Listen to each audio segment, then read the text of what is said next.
ഇന്നിപ്പോൾ VS സനോജാണ് പത്രവാർത്തകൾ അറിയിക്കാൻ ഈ ഹലോ മലയാളത്തിൽ നമുക്കിപ്പോൾ ഉള്ളത്. VS Sanoj, good morning. Good morning Sethu. Okay, എന്തൊക്കെയാണ് പത്രവിശേഷങ്ങൾ? നമുക്ക് ശബരിമലയിൽ തന്നെ നിൽക്കണം. കാരണം അത് വലിയ വാർത്തയായിട്ട് എല്ലാ പത്രങ്ങളുടെയും പ്രധാനപ്പെട്ട വാർത്ത ഇതാണ്. കാരണം ഒന്ന്, SITയുടെ വെളിപ്പെടുത്തലുകൾ കൂടുതൽ SIT കണ്ടെത്തിയ കാര്യങ്ങൾ പറയുന്നു. മറ്റൊന്ന്, ED വരുന്നു ശബരിമലയ്ക്ക് എന്നുള്ള വാർത്തയടക്കം വന്നിരിക്കുന്നു. ഏതായാലും ഇന്ന് മാതൃഭൂമിയുടെ തലക്കെട്ട് തന്നെ പ്രധാനപ്പെട്ട വാർത്ത എന്ന് പറയുന്നത് ED വരും ശബരിമലയ്ക്ക് എന്നുള്ളതാണ്. കേസെടുക്കാൻ EDക്ക് കേന്ദ്ര അനുമതി. ശബരിമല സ്വർണ്ണക്കൊള്ളയിൽ കേസ് രജിസ്റ്റർ ചെയ്യാൻ എൻഫോഴ്സ്മെൻറ്റ് ഡയറക്ടറേറ്റ് യൂണിറ്റിന് കേന്ദ്ര അനുമതി. ഇൻഫർമേഷൻ റിപ്പോർട്ട് ഫയൽ ചെയ്ത് അന്വേഷണം തുടങ്ങും. പ്രധാന പ്രതി ഉണ്ണികൃഷ്ണൻ പോറ്റിയെ കസ്റ്റഡിയിൽ വാങ്ങി ചോദ്യം ചെയ്യലാവും ആദ്യ നടപടി. കേസുമായി ബന്ധപ്പെട്ട SIT ചോദ്യം ചെയ്ത എല്ലാവരിൽ നിന്നും ED മൊഴിയെടുക്കും എന്ന് പറയുന്നു. ലക്ഷ്യമിട്ടത് വൻ കൊള്ള എന്ന് SIT കണ്ടെത്തിയ കാര്യം ശ്രീകോവിലിലെ മറ്റ് സ്വർണ്ണപ്പാളികൾ കവരാൻ പദ്ധതിയിട്ടു, എല്ലാം പത്മകുമാർ അറിഞ്ഞ് എന്നാണ് മാതൃഭൂമിയുടെ വാർത്തയിൽ പറയുന്നത്. ശബരിമല ഇതുമായി ബന്ധപ്പെട്ട് ഈ പിത്തള എന്ന് എഴുതി വെട്ടി ചെമ്പുപാളികൾ എന്ന് എഴുതിയത് അടക്കം ഉള്ള കാര്യങ്ങളിൽ പത്മകുമാറിൻ്റെ പങ്കും അല്ലെങ്കിൽ ഈ പത്മകുമാറിന് അത് അറിയാമായിരുന്നു എന്നുള്ള തരത്തിലേക്ക് SIT കണ്ടെത്തി എന്നുള്ളതാണ് ആ വാർത്തയിൽ പറയുന്നത്. ഒന്നാം പേജിൽ മലയാള മനോരമയും അതുതന്നെയാണ് ഏറ്റവും പ്രധാനമായി കൊടുത്തിരിക്കുന്നത്. ലക്ഷ്യമിട്ടത് പെരുംകൊള്ള എന്ന് മലയാള മനോരമ ഒന്നാം പേജിൽ പറയുന്നു. ശബരിമല സ്വർണ്ണ കവർച്ച പ്രതികൾക്കെതിരെ SIT. ശ്രീകോവിലിലെ കൂടുതൽ സ്വർണ്ണപ്പാളികളിൽ നോട്ടമിട്ടു. കേസ് നടക്കവേ ബാംഗ്ലൂരിൽ പ്രതികൾ രഹസ്യ കൂടിക്കാഴ്ച നടത്തി. 9-ാം പേജിൽ ഇതുമായി ബന്ധപ്പെട്ടവർ കൂടുതൽ ഇതിൻ്റെ വിശദാംശങ്ങൾ നൽകിയിരിക്കുന്നു. അതിൽ പറയുന്നുണ്ട്, പത്മകുമാർ സ്വർണ്ണക്കൊള്ളയ്ക്ക് വഴിയൊരുക്കിയെന്ന് SIT, ബോർഡിൻ്റേത് ഗുരുതര വീഴ്ചയെന്നും SIT പറയുന്നു. മിനിറ്റ്സിൽ ബോധപൂർവം തിരുത്തലുകൾ വരുത്തി എന്നുള്ളതാണ്. മാധ്യമം വൻ സ്വർണ്ണക്കൊള്ളയ്ക്ക് ഗൂഢാലോചന എന്നാണ് മാധ്യമത്തിൻ്റെ ഒന്നാം പേജ് തലക്കെട്ട്. ഗോവർദ്ധൻ്റെ പങ്ക് വ്യക്തം എന്ന് അതിനകത്ത് എഴുതിയിട്ടുമുണ്ട്. നടന്നത് വിശാലമായ ഗൂഢാലോചന എന്ന് സിറാജ് എഴുതുന്നു. സുപ്രഭാതവും ഒന്നാം പേജിൽ ഗൂഢാലോചന എന്ന് തന്നെയാണ് സുപ്രഭാതം ഒന്നാം പേജിൽ കൊടുത്തിരിക്കുന്ന തലക്കെട്ട്. ശ്രീകോവിലിലെ സ്വർണവും ലക്ഷ്യമിട്ടു എന്നും ഈ 10-ാം പ്രതി ഗോവർദ്ധൻ അടക്കമുള്ളവരുടെ കേസിലെ ഇൻവോൾവ്മെൻറ്റ് സംബന്ധിച്ചും അതിനകത്ത് പറഞ്ഞിരിക്കുന്നു. നടന്നത് വിശാല ഗൂഢാലോചന എന്ന് സിറാജ് പറയുമ്പോൾ ഗൂഢാലോചനയും ഒപ്പം ഈ ബാംഗ്ലൂരിലെ കൂടിക്കാഴ്ചയുമാണ് സുപ്രഭാതം അതിനകത്ത് ഉൾപ്പെടുത്തിയിരിക്കുന്നത്. കൗമുദി ഇന്ന് സ്വർണ്ണക്കള്ളന്മാർ ലക്ഷ്യമിട്ടത് സന്നിധാനം വിഴുങ്ങാൻ എന്നാണ് കൗമുദി പ്രധാനപ്പെട്ട വാർത്തയായിട്ട് ഇന്ന് ഒന്നാം പേജിൽ നൽകിയിരിക്കുന്നത്. ജന്മഭൂമി ആ വാർത്ത, പോറ്റി ഗോവർദ്ധൻ ഭണ്ഡാരി ഗൂഢാലോചന ബംഗളൂരുവിൽ, വഴിപാട് പണവും പോറ്റിയുടെ അക്കൗണ്ടിൽ നിന്ന്. ജന്മഭൂമി ഒന്നാം പേജിൽ ആ വാർത്തയ്ക്ക് ഒരു പ്രാധാന്യത്തോടുകൂടെ നൽകിയിരിക്കുന്നു. ഏതായാലും ഇതുമായി ബന്ധപ്പെട്ടുള്ള വാർത്തകൾ വലിയ പ്രാധാന്യത്തിൽ വന്ന ഒരു ദിവസം എന്ന് പറയാം. മറ്റ് വാർത്തകളിലേക്ക് പോയാൽ, മംഗളത്തിൻ്റെ ഒന്നാം പേജിൽ നിന്ന് നേപ്പാളിൽ കലാപം വീണ്ടും, അതിർത്തി അടച്ച് ഇന്ത്യ എന്നുള്ളൊരു വാർത്ത വലിയ പ്രാധാന്യത്തിൽ വന്നിരിക്കുന്നു. അത് അവിടെ കുറച്ച് നാളുകളായി നടക്കുന്ന കലാപങ്ങളുടെ അല്ലെങ്കിൽ അവിടെ നടക്കുന്ന അനിഷ്ട സംഭവങ്ങളുടെ ഒരു തുടർച്ച എന്നോണം കൂടുതൽ പ്രശ്നങ്ങൾ ഉണ്ടാകുന്നു. അവിടുത്തെ ന്യൂനപക്ഷങ്ങൾ ആക്രമിക്കപ്പെടുന്ന സാഹചര്യം നേരത്തെ തന്നെ ചൂണ്ടിക്കാണിക്കപ്പെട്ടിരുന്നു, മാധ്യമങ്ങളിലെല്ലാം വന്നിരുന്നതാണ്.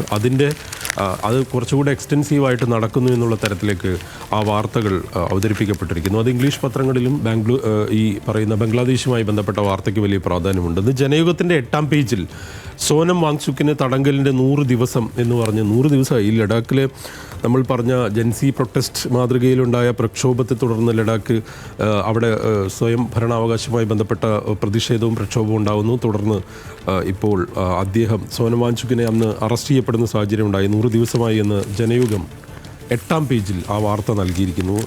ദിവസങ്ങൾ, സമയം വളരെ പെട്ടെന്ന് കടന്നു പോകുന്നുവെന്ന് ഈ വാർത്ത കാണുമ്പോൾ തോന്നുന്നു. കാരണം വളരെ അടുത്ത ദിവസങ്ങളിലോ കുറച്ച് നാളുകൾ മുമ്പ് മാത്രമോ ഇതുമായി ബന്ധപ്പെട്ട വാർത്തകൾ റിപ്പോർട്ട് ചെയ്തതായിട്ടാണ് തോന്നിയിരുന്നത്.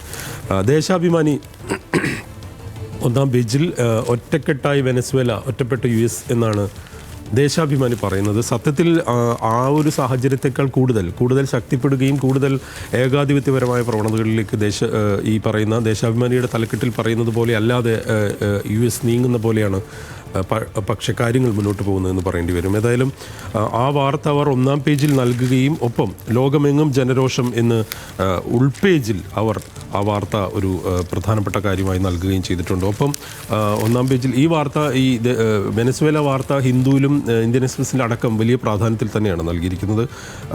ദേശാഭിമാനിയുടെ ഒന്നാം പേജിൽ കോൺഗ്രസ് രാഷ്ട്രീയവുമായി ബന്ധപ്പെട്ട് അല്ലെങ്കിൽ കേരളത്തിലെ രാഷ്ട്രീയവുമായി ബന്ധപ്പെട്ട് പ്രാധാന്യമുള്ള രീതിയിലേക്ക് വി ഡി സതീശനെതിരായിട്ടുള്ള ആരോപണവും അവർ വാർത്തയായിട്ട് നൽകിയിട്ടുണ്ട്. മണപ്പാട് ഫൗണ്ടേഷനുമായിട്ട് സതീശന് അവിശുദ്ധ ബന്ധം എന്നാണ് ആ വാർത്തയിൽ പറയുന്നത്. സതീശന് വിദേശയാത്രാ ടിക്കറ്റ് സംഘടിപ്പിച്ചതും താമസ സൗകര്യം ഒരുക്കിയതും മണപ്പാട് ഫൗണ്ടേഷനാണെന്നും പഴയ കേസുമായി ബന്ധപ്പെട്ട് പുനർജനി പദ്ധതിയുടെ ഇതുമായി ബന്ധപ്പെട്ട കാര്യങ്ങളിൽ ദേശാഭിമാനി കൂടുതൽ കാര്യങ്ങൾ പുറത്തുവിടുന്ന രീതിയിലാണ് ആ വാർത്ത സമീപിച്ചിരിക്കുന്നത്. മറ്റൊന്ന്, നേതൃത്വ ക്യാമ്പ് വയനാട്ടിൽ നടന്നു. കോൺഗ്രസിൻ്റെ ഒരു സമ്മിറ്റ് നടന്നു. അതിൽ ഭരണവിരുദ്ധ വികാരമില്ലെന്ന് ഈ സുനിൽ കനുകൂലു പറഞ്ഞതായിട്ടാണ് ദേശാഭിമാനി ആ വാർത്തയിൽ പറഞ്ഞിരിക്കുന്നത്. ഏതായാലും അത് അവരുടെ ഒരു സ്ട്രാറ്റജിയിൽ അതിൽ ഏതായാലും ദേശാഭിമാനിയുടെ ആ വാർത്ത കൊണ്ട് കോൺഗ്രസിൻ്റെ ആ സ്ട്രാറ്റജിയിൽ മാറ്റം വരാൻ പോകുന്നില്ല. അപ്പോൾ അതുകൊണ്ട് തന്നെ അത് വളരെ ശക്തമായ രീതിയിലേക്ക് UDF ഈ കാര്യങ്ങളെ കൊണ്ടുപോകാൻ ശ്രമിക്കുകയും ചെയ്യുന്ന ഒരു സാഹചര്യം നമ്മൾ കാണുന്നുണ്ട്.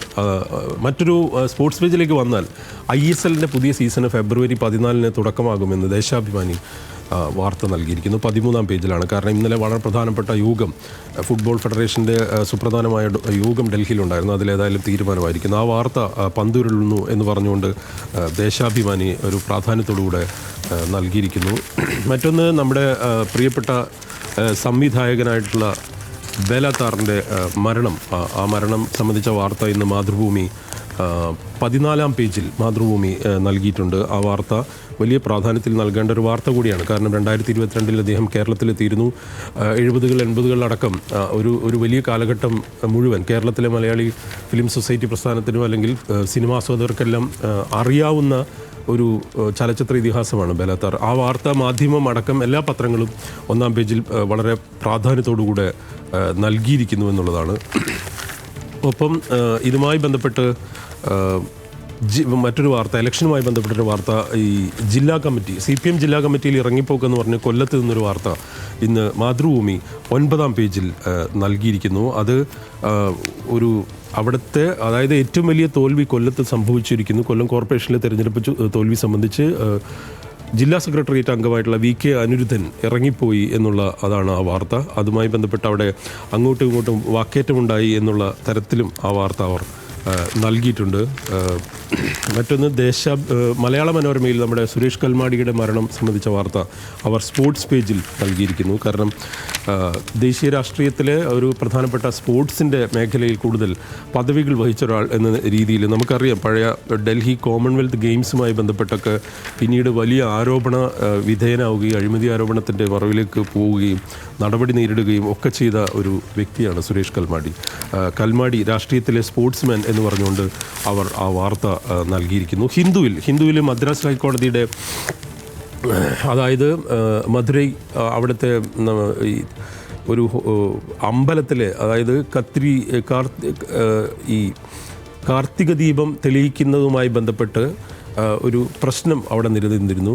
തിരുപ്പൻകുണ്ട്രം എന്ന് പറയുന്ന അവിടെ മലയുടെ മുകളിൽ വിളക്ക് തെളിയിക്കുന്നതുമായി ബന്ധപ്പെട്ട് ആ വിഷയത്തിൽ മദ്രാസ് ഹൈക്കോടതി പറഞ്ഞ കാര്യങ്ങൾ, മദ്രാസ് ഹൈക്കോടതിയുടെ റൂളിംഗ്, അത് ഇന്ന് 1-ാം പേജിൽ വളരെ പ്രധാനപ്പെട്ടൊരു വാർത്തയായി ഏതായാലും ഹിന്ദു നൽകിയിരിക്കുന്നു. വെനസ്വേല പാർലമെൻറ്റിലേക്ക്, അതായത് അവരുടെ റോഡ്രിഗസ് ഇന്ററിയം പ്രസിഡന്റായി ചുമതലയേറ്റ വാർത്തയും ഇന്ന് അവർ ഒരു പ്രാധാന്യത്തിൽ നൽകിയിരിക്കുന്നു എന്ന് പറയാം. അതുപോലെ ഒപ്പം തന്നെ മറ്റൊരു വാർത്തയുള്ളത് ഈ UPയിലെ ഇലക്ഷൻ ഇതുമായി ബന്ധപ്പെട്ടാണ്. അവരുടെ SIR പരിഷ്കരണവുമായി ബന്ധപ്പെട്ട വാർത്ത, അതിലും ഒരു പ്രാധാന്യത്തോടു കൂടെ നൽകിയിരിക്കുന്നു. കാരണം ഏതാണ്ട് 18.7% പേരുകൾ റിമൂവ് ചെയ്യപ്പെട്ടിരിക്കുന്നു. അതായത് 2.89 കോടി പേർ SIRൻ്റെ ഭാഗമായി ഡിലീഷൻ സംഭവിച്ചിരിക്കുന്നു എന്നുള്ള വളരെ പ്രധാനപ്പെട്ടൊരു വാർത്ത ഇന്ന് പ്രാധാന്യത്തിൽ തന്നെ ഏതായാലും ഹിന്ദു നൽകിയിരിക്കുന്നു. ഒപ്പം ഇന്ത്യൻ എക്സ്പ്രസിൽ ഇന്ന് ഒരു വാർത്തയുള്ളത്, അത് മഹാരാഷ്ട്രയിലെ ഇതുമായി ബന്ധപ്പെട്ട അവിടുത്തെ സഖ്യവുമായി ബന്ധപ്പെട്ട വാർത്തയാണ്. അതായത് NCPയും അജിത് പവാർ സഖ്യവും BJPയുമായിട്ടുള്ള ആ ബന്ധം ഉലയുന്നു എന്നുള്ളതാണ്. കാരണം തദ്ദേശ തെരഞ്ഞെടുപ്പ്, അവിടുത്തെ മുംബൈ മുനിസിപ്പൽ കോർപ്പറേഷൻ തെരഞ്ഞെടുപ്പ് വരാനിരിക്കെ പല സ്ഥലങ്ങളിലും ശരത് പവാർ NCPയും അജിത് പവാർ NCPയും യോജിക്കുന്ന സാഹചര്യം ഉണ്ടാവുകയും പരസ്പരം BJPക്കെതിരെയും, ഒരേ ഘടകകക്ഷിയാണ്, ഉപമുഖ്യമന്ത്രിയാണ്, പക്ഷേ നേതാക്കൾ അല്ലെങ്കിൽ പ്രവർത്തകർ ആരോപണം ഉന്നയിക്കുകയും ചെയ്യുന്ന ഒരു സാഹചര്യമുണ്ട്. ഇത് അവർ തമ്മിലുള്ള ഒരു വലിയ റിഫ്റ്റിലേക്ക് പോകുന്നു എന്ന തരത്തിലേക്ക് ആ വാർത്ത കൂടെ ഇന്ത്യൻ എക്സ്പ്രസ് പ്രാധാന്യത്തിൽ നൽകിയിരിക്കുന്നു. ഏതായാലും ഞാൻ തൽക്കാലം പ്രസ് സ്റ്റോപ്പ് നമ്മൾ ഇന്ന് അവസാനിപ്പിക്കുകയാണ്. പ്രേക്ഷകർക്ക് ഒരിക്കൽ കൂടെ ശുഭദിനം ആശംസിക്കുന്നു. സേതു. ശരി VS സനോജ്, ശരി. നമുക്ക് ഒരു